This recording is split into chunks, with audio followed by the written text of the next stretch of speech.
Hang on. Call to order the special meeting of Monday, May the 5th, 2025.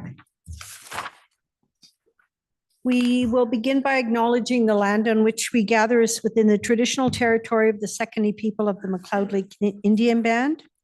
I would also like to acknowledge that today is Red Dress Day, the National Day of Awareness for Missing and Murdered Indigenous Women and Girls, Two-Spirited People, and the LGBTQ community. And today's actually the 15th anniversary of Red Dress Day. So Ms. Kane and Councillor Barnes and myself were out at McLeod Lake this afternoon for a few hours. It was a pretty somber, but in some way joyful when we got together for food gatherings. So very, very powerful when the daughter of the missing woman from McLeod Lake spoke. So yeah. And the grade 11, 12 Indigenous Studies class from MSS did drumming and they did a fabulous job. It was really good. So, okay, can I have a motion? Oh, the adoption of minutes. So we don't have any adoption of minutes on here. We don't have to worry about that. Okay, introduction of late items. So we do have one late item. Can I have a motion that the 8.6 be added to the agenda? So moved. Second. Councillor Barnes, Councillor McMeekin, all in favor? That carries. And then the adoption of the agenda as amended. So moved. Second. Councillor McMeekin, Councillor Wright, all in favor? That carries. So next we move on to public comments and questions. Please note all comments and questions must pertain to items listed on the agenda. Are there any members of the public in attendance today who wish to comment on the agenda? Seeing anyone, administration, or is there anyone attending through Zoom or phone that wish to comment? No, Your Worship. Thank you. So we're going to start off today with a petition and delegation. KPMG is going to present the audited financial statements. So I invite you to come up and you can use the, yeah, and I think the Councillor Wright took care of the microphone. Thank you. Okay, can you hear me? Yeah, okay, sorry. You almost have to talk like right into it. Like Right you're- in this yeah, better? yeah. Okay. You Like can you're in you a- can play around with that thing, move it. Yeah. Just move. Okay, You can pull it. You can move the whole unit. There you go. like this. Okay. So thanks for having me. My name is Tamara Taylor. I am an audit manager with KPMG. I've been with KPMG for about 8 years. Through that time frame, I've worked on the district's audit from being a staff accountant all the way up to being a manager now throughout the time. A fun fact is I actually am a new community member of Mackenzie. I moved here just in the fall for my significant other's work. And so I just work virtually for KPMG in Prince George now. So happy to be here and thanks for having me. So what we have here is a presentation of the audited financial statements. And we'll go through it here together. So first with the agenda, we'll go through a quick mention on the auditor's report. We'll look at the consolidated financial statements, some highlights from the statements, and then any questions. I'm also happy to answer any questions as we go. It might be a bit easier that way, so feel free to ask. So for the auditor's report, we anticipate to issue a clean auditor's report. That means there was no uncorrected misstatements of a material value that would not allow us to issue a clean auditor's report.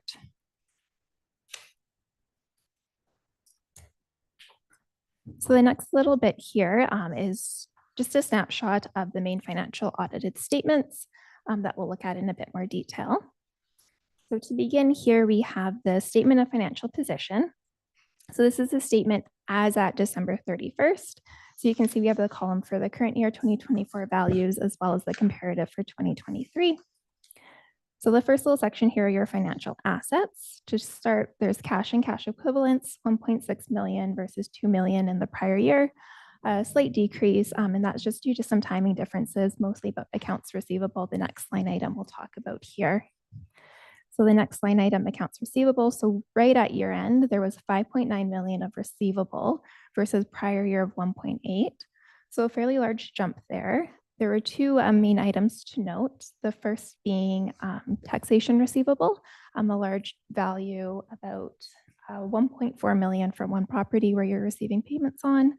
The other amount being 2.2 that's receivable from a government grant for the rec center project that happened there. So that makes up your large increase there in accounts receivable. The next line item are investments. So this represents cash that's held in GICs and term deposits at year end. So 19 million at current year versus 23 million in prior year. So decrease about 4.6 million. That's just due to withdrawals from those investments in the year for some of your ongoing projects. The next line item is the investment in government business entities. So this represents the district's equity in the McLeod Lake and Mackenzie Community Forest.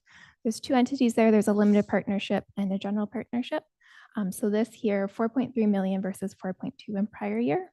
The impacts to this balance, there was a $400,000 dividend you guys received. So that actually lowers that dollar value. And then it's increased offset for their earnings in the year. So they earned a bit more than that 400,000 that they distribute to you in the year.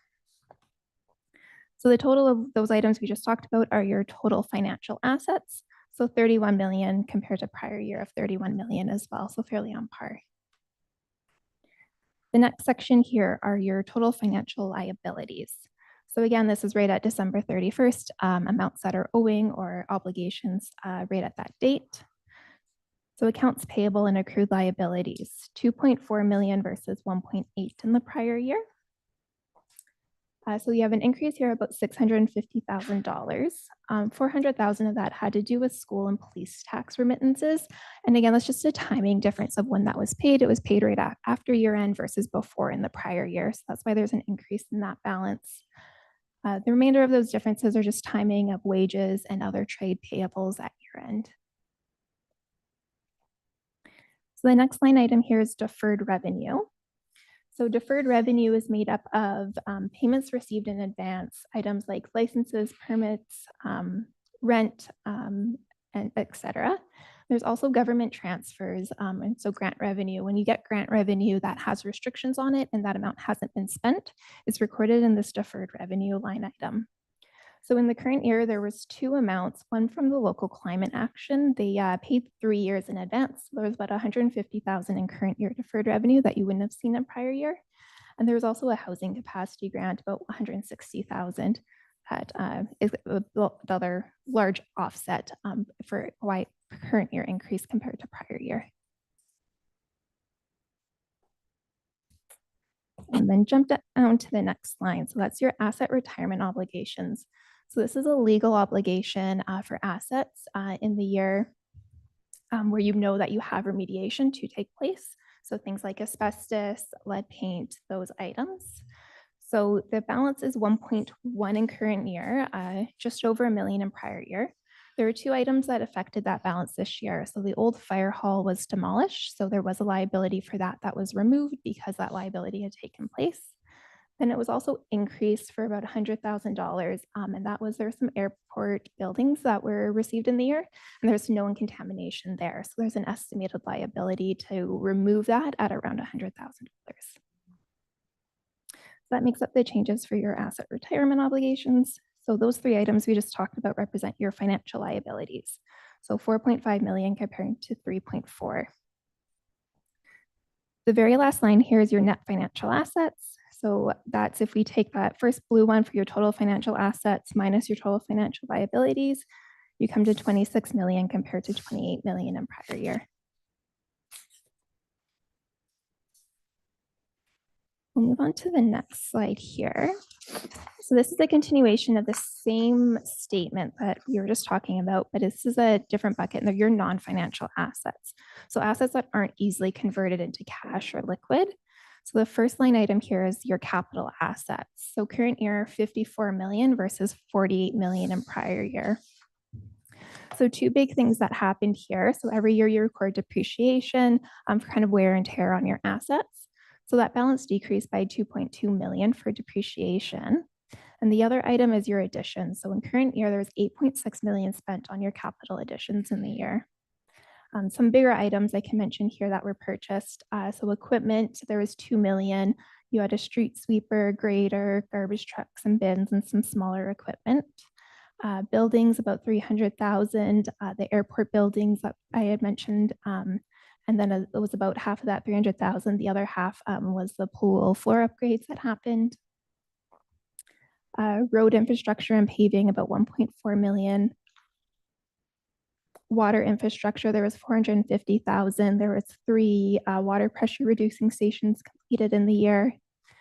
And then there's your two large projects. So the new fire hall that was completed, there was 600,000 spent in current year on that. And then the rec center energy reduction project, there was 3.3 million spent on that project in the year. So that's the bigger items from your capital assets spent in the year. So if you come back here to the next line, so your land held for resale. So this represents majority of the Bell Place subdivision lots held for sale, as well as the industrial lots. So 1.5. Prior year was 1.5 as well, a slight decrease. There was an appraisal done in the year resulting in impairment of some of the Bell Place lots. It was only about $40,000, but that did impact the dollar value this year. The next line item, your inventory is 131,000 versus 72,000 in prior year. So again, at December 31st, as at that date, this represents gasoline, sand, salt, those type of items that you held for use. At that date, that's your inventory. And then the next line item here, your prepaid expenses. So 418,000 current year versus 372 prior year. These are expenses, mostly your insurance premiums, anything you've paid for in advance. It's held here as a non-financial asset until the time where that premium is being used and it would be recorded as an expense. So the total of those items we talked about take up all of your non-financial assets. So that means 56 million as a total compared to 50 million in prior year. And again, your main increase driving that increase is all your capital asset additions in the year.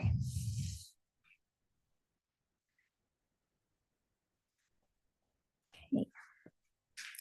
So the next slide here is for another statement. So this is your statement of operations and accumulated surplus. So this actually represents all of your activity for the year. So January 1 to December 31st, sort of what came in and what went out. So total revenue for the year, 18 million compared to 17 million in prior year. You can see budget was only about 13.5 million. So we had an increase over budget, mostly related to some government grants that weren't originally budgeted for that were received. And then the next line item are your expenses. So 13.9 million versus 12 million in prior year. Then again, over budget from 12.6. I do have, when I mentioned we have some highlights, there's some graphs to come later. So I will go into a bit more details about these two line items in a little bit.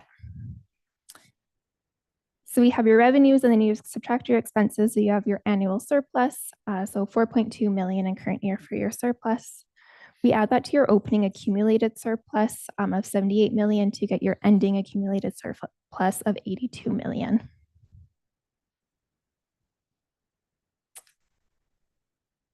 We'll flip to the next slide here. So this is your statement of changes in net financial assets. So earlier I mentioned you had your financial assets, your financial liabilities. When you net those, that's your net financial assets. So this is a statement that shows how that dollar value changed from prior year to current year.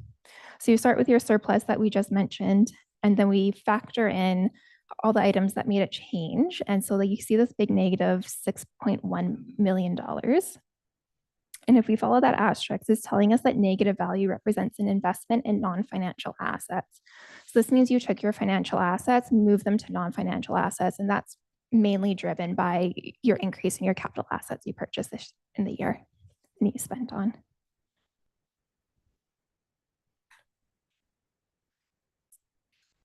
Okay, we will flip to some of these highlights that I mentioned. So the first one, we have a pie chart here for your revenues. if we look at kind of the navy blue one on the top right, that's your net taxation revenue. So 5.8 million compared to 5.4 million in prior year, increases just due to your tax rate increases and adjustments in assessed values. You then have the next blue is your user fees, and then the pink are your sale of services, all fairly consistent. Your other large portion of the pie here is this dark blue, I guess. That's your government transfers. So 6.9 in prior year versus 7.3 in current year. These are often project-based, so you see fluctuations. Again, current year biggest increase has to do with the rec center grant that you're receiving at your end. And then just the last little piece of the pie is lumped in as other revenues, consistent of prior year, 2.5 million. Okay, the next here is where expenses. So the expenses are broken out into we call segments or service lines, essentially. So you can see the blue here is current year, the green is prior year. So general government, you have the biggest increase. About 550 of that increase here is a result of the City West contribution that happened. That's why that jumped up. Sorry. And then there was another bit of an increase. That was a one-time for, there was a loss of about 150,000 on the demolition of the fire hall. So that impacts that dollar value as well. Some other items where you see higher expenses point out transportation services and community services, some increases there. Those both just relate to increases in wages within the year, as well as both had new projects. So your your community services, you had the new rec center. So there's a bit more amortization on the rec center compared to prior years as well. And then protective services, had an increase in amortization as well, as that's where the new fire hall would be being amortized to.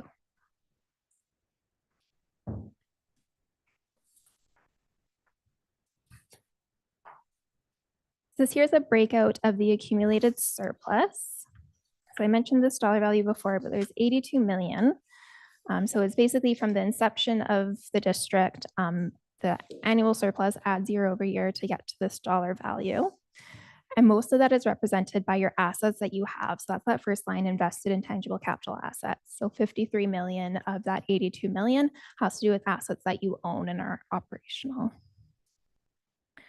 There's the general fund of 12 million compared to 10 million in prior year. And then you have the water, sewer, and library funds. They're all fairly consistent with prior years. The last line item are your reserves, 17 million in current year versus 20 million prior year. So when we look at the reserves, there's some changes there. So 6.2 million was actually transferred out of reserves to be spent. 2.1 million was transferred back in, and then another 1 million from interest that's earned on the cash set aside in those reserves was added back to those reserves as well. The next couple of slides here are some graphs on these reserves, so you can see the different buckets of them. So just there are two slides here. These aren't all just on the one slide. So you have your gas tax, Northern Capital Planning Grant. You'll see that's where funds were withdrawn from. And then on the other last slide here, you'll see the vehicle equipment replacement fund, as well as where the other large amounts were reduced for. So spending from reserves included the City West contribution, and then as well as some of your capital additions.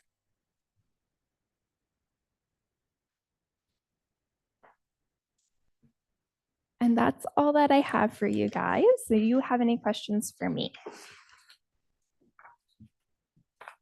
So invite anyone who has any questions to. Just a comment. Yeah. Thank you, though. Welcome, Mackenzie. Oh, thank you. No, that I appreciate your delivery on that. It was good. It's easy to understand and follow along. Thank you.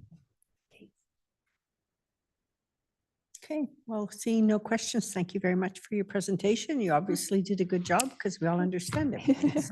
Awesome. I know you guys spent a very long week here, a month or so ago with Mrs. Bourne, and worked very hard. So thanks so much for all your hard work. And as Councilor McMeekin says, it's nice to have our auditor representative living right here in our community. So Well, thank you. I'm happy to be here. And I just wanted to say thank you as well to your finance team and Carrie and Wendy. And it's always a pleasure working with them. perfect. Thank Awesome. you. Okay, thank you.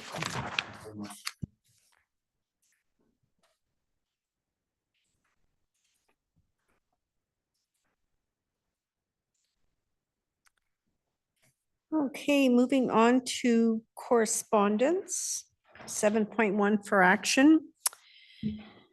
Mackenzie Autumn Lodge is requesting a resolution of support from the District of Mackenzie for their application to the Northern Development Initiative Trust Community Places Program.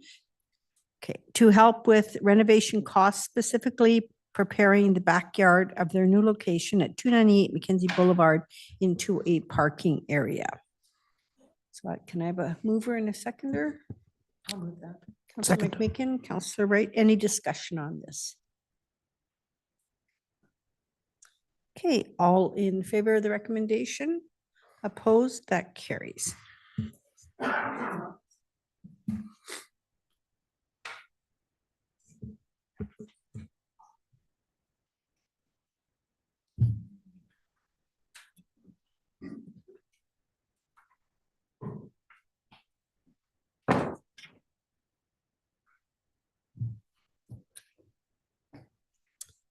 So we have one item in the for consideration. Does any member of council wish to pull that?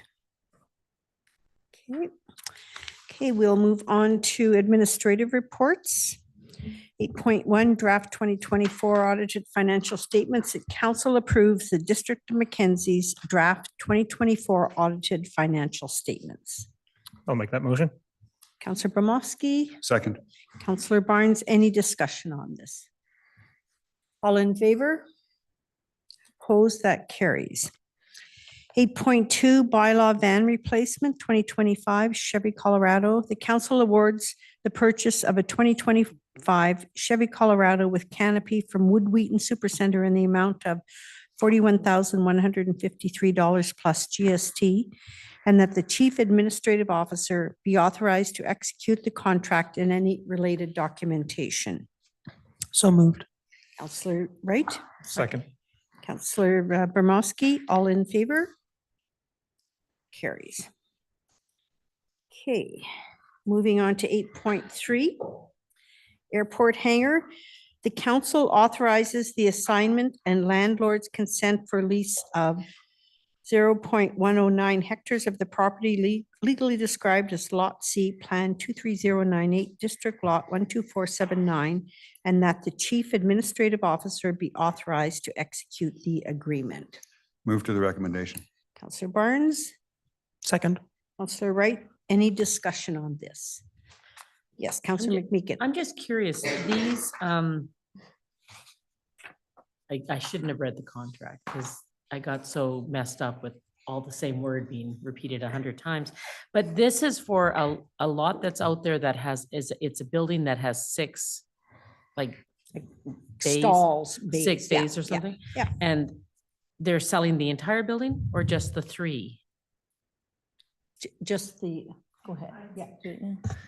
So we have a lease for a hangar building that has 6 hangars, all attached, but they're each privately owned.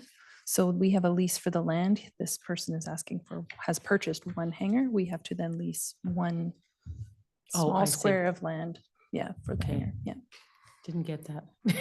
It's a very complicated, arrangement, but yes. And is it for an airplane or is it for personal items? There is an airplane in there. Yes. Oh, okay.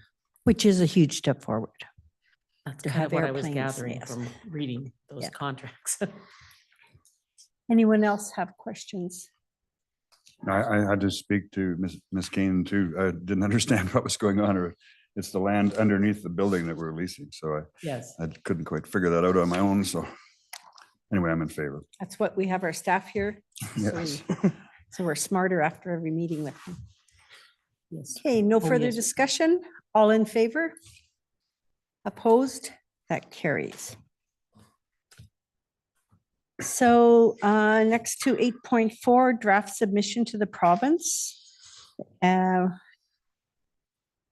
BC regarding UWR number U-7-001 and WHA 7-018. recommendation. The council provides feedback and any suggested drafts or any suggested changes to the draft letter of comment to the province of BC with respect to the ungulate winter range proposal, UWR U-7-001, and the wildlife habitat area proposal, WHA 7-018 for southern mountain caribou. Can I have a mover and a seconder? I'll move. Okay, Councillor Wright, Oh, Councillor second. Bermovsky, discussion on this. Councillor Bermovsky. First off, I'm not sure who actually collated all our comments there, but fantastic job adding the community context and combining it into a coherent response, because that couldn't have been an easy job. The only comment I still have on it is that I didn't see mention of one of Councillor Kylo's concerns about there not appearing to be a clear and rapid process to follow in case of insect outbreaks or fire within that area.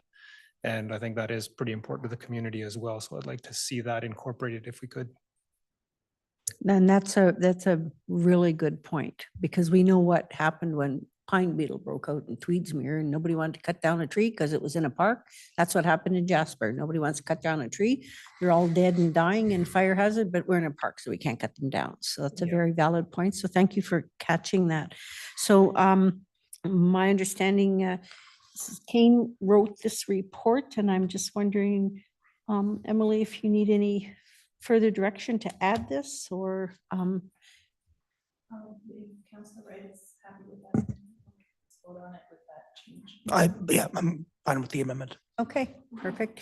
And I want to thank Councillor Bermovsky. You probably have the greatest level of expertise on this topic, so really appreciated your insight into it.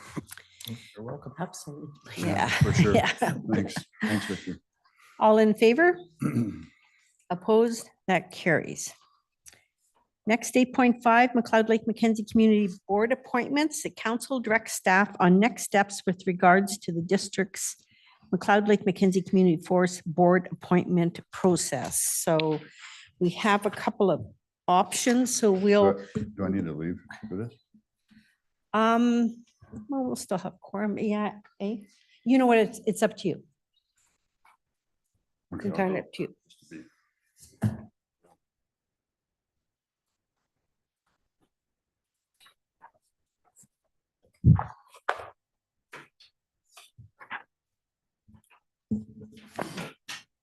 So we do have three options before us.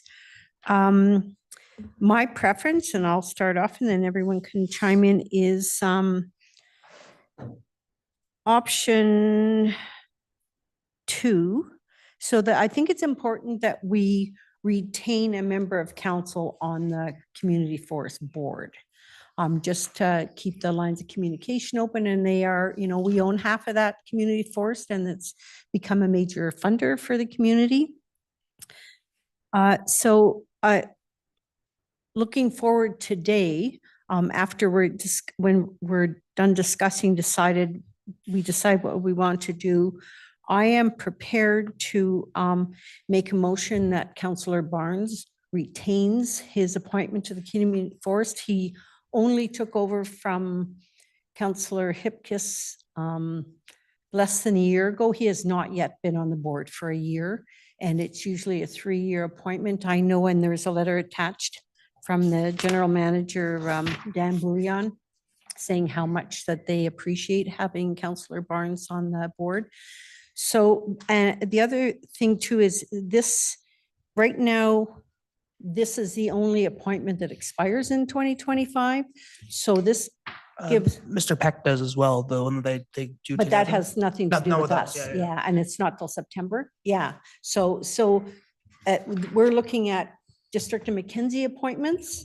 So this gives us, I believe Ron Crosby is next in 2026, sometime late spring next year. So that gives staff lots of time to fine tune what this looks like, and then gives them lots of time to do the call out to the community to get some good potential. So I just invite any other member of council if you have anything. Yes, I was Councillor going to Wright. speak to it, but you said everything I was going to say. So Oh, I'm so 100% okay. in agreement with Mayor Atkinson. Okay. I am too. Yeah. Yeah, go ahead, Councillor Bromowski. I was initially in favor of option one, but the points you made today make sense to me, so I'm happy to go along with that as well. And I do like that the other two options still do, or the other two appointments are following a process that is more widely publicized so Yes, that it yeah. doesn't look like it's a sort of a closed process anymore. Yeah, yeah. But like I say, I think it's important we have one seat at the table for sure. So we will move on so option two, we have Councillor Wright. I'll second it. You're, Are you moving it? I'll second yeah, it. okay. I'll also second your renomination of Councillor Barnes too. I don't know, is that a separate motion or in the same I motion? think it probably should be. Separate motion? Yeah. Okay. Yeah. So voting on option two to have one director come from council. All in favor? Opposed? Carries. And then the second motion that Councillor Barnes will be appointed to the community forest. Unfortunately, our election dates and the community forest, so we will be looking at this probably again next November, depending on who of us still remain in the room. So I don't know, Ms. Kane, if we should appoint him for 3 years now, or just appoint him until after the 2026 election? Till the end of the 3-year term or the end of the council term? Okay, okay. So I'll make that motion that Councillor Barnes retains his appointment on the community forest until the end of this council's term. I'll second that again. Okay, Councillor Wright, any discussion on that? All in favor? Opposed? That carries. Okay. And then we had. Oh, right, yeah.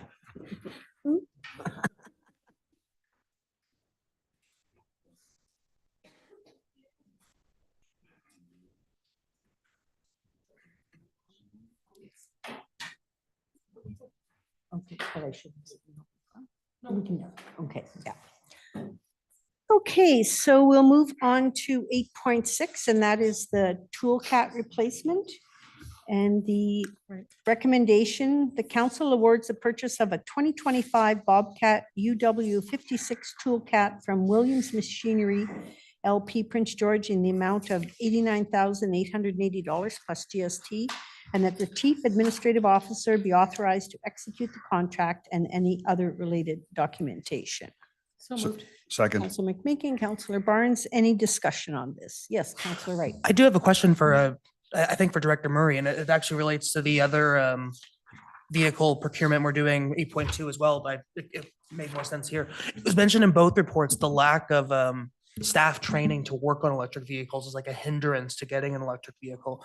Is that training like on a to-do list somewhere where like a staff member is like planning on taking that training or? At this point, we haven't scheduled any of the training, but we can schedule if you like. Yeah, it's more of not just the training, but the equipment and the diagnostic that comes with the materials as well, right? No, that all makes sense to me. Thank you for that. I just find it like, so we have the green fleet policy, but if we don't have the equipment and the training, that policy is kind of mute, right? Because we can't work on And the anything money, and the money, right? So yeah, yeah. just something that we need to think about. Maybe that needs to be reviewed as that policy then if every time staff's looking at this, but we don't have the equipment, are we wasting staff's time? But I'm just thinking, I'm prepared to support this. Yeah. It popped up twice and it piqued my interest. Yeah, and I think, we're all on board in moving in that direction, but right now it's not a financial reality when I think the half ton we were looking at, that truck we were looking at was 70% more for electric and 50% more for hybrid. So, yeah. Just something to think about. Yeah, oh, for sure. No, we can't lose sight of that, for sure. Okay, all in favor of the recommendation? That carries. Does any member of council want to provide a verbal report? Okay. Any member of council have any unfinished business? Any member of council have any new business? Councillor I Wright. do, but I think it's gonna be really quick, so I promise. I think 2 meetings ago, we did a couple motions about submitting our arena project for some awards. We did UBCM, NCLGA and FCM, I believe, in those motions. One that we had forgot to do is the Community Energy Association. And they have their own yearly awards that get that look after things that are like energy related. And I had the whatever Rob's Director of Community Outreach, or what Mr. Van Alkton's title is, but he encouraged us to apply. So I like to move that we submit an application for the arena project to the Community Energy Association in line with those other motions. I'll second that. Okay. Yeah. Any discussion on that? All in favor? That carries. Thank you. Good idea, good idea. Okay. Moving on to bylaws. Bylaw number 1424, 2025, the 2029 financial plan bylaw. The bylaw number 1524 cited 2025 to 2029 financial plan bylaw on number 1524, 2025 be adopted. So moved. Second. Councillor McMeekin, Councillor Bermowski, any discussion? All in favor? Opposed? That carries. Bylaw number 1525, tax rate 2025, that bylaw number 1525 cited 2025, tax rate bylaw number 1525, 2025 be adopted. So moved. Second. Councillor Barnes, Councillor Wright, any discussion on that? All in favor? Opposed? That carries. We have no notice of motion this evening. Coming events, so myself, Councillor McMeekin, Councillor Wright, and Councillor Kylo and CEO Smith will all be attending NCLGA next week. And then, of course, the Mackenzie Fire Hall grand opening is on May the 24th from 12 to 5. Yes, go ahead. Thank you. And I just want to highlight that same weekend on the 24th is the return of the invitational swim meet at the rec center. So we're going to have swim clubs from Dawson Creek, Vanderhoof, Quesnel, and Prince George. There might be another one I'm forgetting. And it's over 200 plus swimmers plus their families. So it's a big weekend at the rec center. It's a blast if you want to stop by. Yeah, for sure. Excellent. It'll be a busy weekend. Yeah. Probably should notify the fire hall. We're gonna, well, the swim, again, I'm on the board of the swim club, full conflict of interest. We're planning on inviting, like, making sure the swimmers are aware that this is happening for the families to go see. Yeah, check it out too. Yeah. Okay. I do not think we have any inquiries from the gallery this evening. Are there any inquiries online? No, your worship. Okay. So we just Oh, need. Janice just put her hand up. Thank you, Janice, with the Bezette. Just because I missed the beginning of the meeting on Zoom, what was the reason for having a meeting today and at this hour? Well, the regular scheduled meeting would have been next Monday because our regular schedule. But because myself, Councillor McMeekin, Councillor Kylo, and Councillor Wright will be out of town next week, so we don't have enough, wouldn't be enough councillors in the community to form quorum. And our financial plan bylaws had to be completed by May the 15th. So that is why we decided to have, we had to have a meeting this week. And we like to accommodate council's schedules, you know, especially when there's a change from what is originally planned, and that's why it was decided.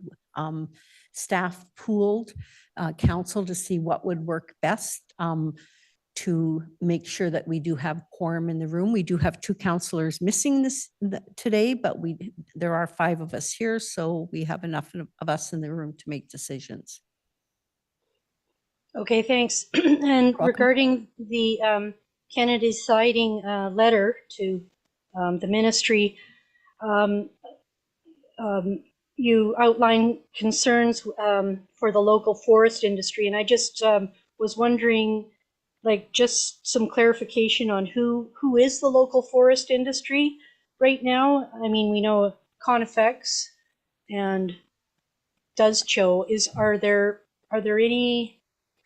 So DOZCHO doesn't own any tenure, but Conifex does, and McLeod Lake Indian Band does, and St. Dene does, and Dunkley Lumber does. And BC Timber Sales. and BC Timber Sales. Okay, well, do you consider Dunkley a local? Well, Operator? they own tenure in our timber supply area, so they are certainly a local tenure holder and a local player in this community. Do they hire people from the community? We have an office, a Dunkley office in this community, I think with 3 employees. I'm not sure if you were at the rec fair show this weekend, but that, the jail that, Councillor Bermosky and I spent some time in, that nice, steel jail, that was made and donated, to the community from Dunkley Lumber. Dunkley Lumber sponsors a hockey team. They bought our snow groomer a few years ago and we needed a new one. So they are a very good corporate citizen and they do pay taxes for their log yard. So, yeah, they are part of the industry in this community Community forest too. and the community forest, of course. Dunkley also donated to the swim club too. Yeah, yeah. Dunkley is a very big supporter of not-for-profits in this community. Okay, that's a good, thanks for that explanation. As far as processing goes, is it just Conifex and, Conifex is the primary, the sawmill, and then of course East Fraser Fiber uses the trim blocks from Conifex to make their finger joint. And then there is a value added with Ospika Lathe, and they do work on behalf of Canfor. I'm not really sure what they do actually. It's their mill is I've never been invited to tour their mill, but I know they do some sort of processing of Canfor wood. thanks very much. You're welcome. Okay, just need one more motion. Move to adjourn. All in favor? Thank you.